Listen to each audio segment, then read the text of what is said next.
হরমুজে নতুন টানাপোড়েন। Project freedom কি সত্যি ফ্রিডম নাকি ফাঁদ? ইরান যুক্তরাষ্ট্র উত্তাপে নতুন মোড়। হরমুজ প্রণালী বিশ্বের অন্যতম গুরুত্বপূর্ণ জলপথ।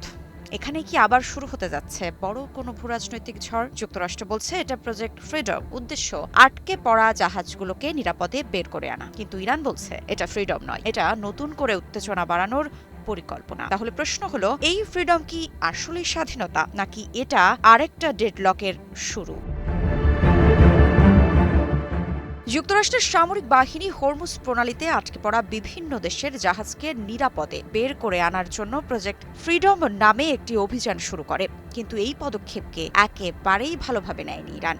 ইরানের পররাষ্ট্রমন্ত্রী আব্বাস আরাকচি এক্সে দেওয়া পোস্টে বলেন, রাজনৈতিক সংকটের কোনো সামরিক সমাধান নেই। তিনি আরও ইঙ্গিত দেন, এই ধরনের পদক্ষেপ পরিস্থিতিকে শান্ত না করে বরং আরও জটিল করে তুলছে।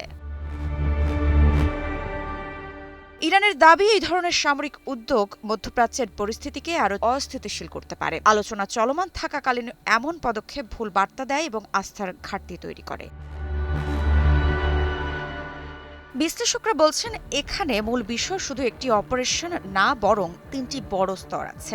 জলপথের কৌশলগত নিয়ন্ত্রণ, মধ্যপ্রাচ্যের ক্ষমতার ভারসাম্য, যুক্তরাষ্ট্র ইরান দীর্ঘদিনের অবিশ্বাস। হরমুজ প্রণালী এমনিতেই বিশ্বের জ্বালানি পরিবহনের একটি গুরুত্বপূর্ণ রুট। ফলে এখানে যে কোনো উত্তেজনা শুধু আঞ্চলিক নয়, বৈশ্বিক অর্থনীতিতেও প্রভাব ফেলতে পারে।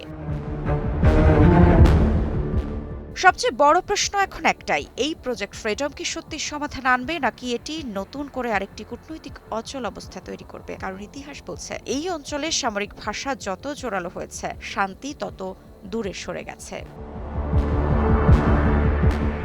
ফ্রিডম নামটা যতটা সহজ শোনায়, বাস্তব ভূরাজনীতি ততটাই জটিল। হরমুজে তাই এখন শুধু জাহাজ নয়, চাপা উত্তেজনা, সন্দেহ আর কূটনৈতিক হিসাব নিকাশও ভেসে বেড়াচ্ছে। মৃত্তিকা সিনহা বিশ্বাস, নিউজ 24।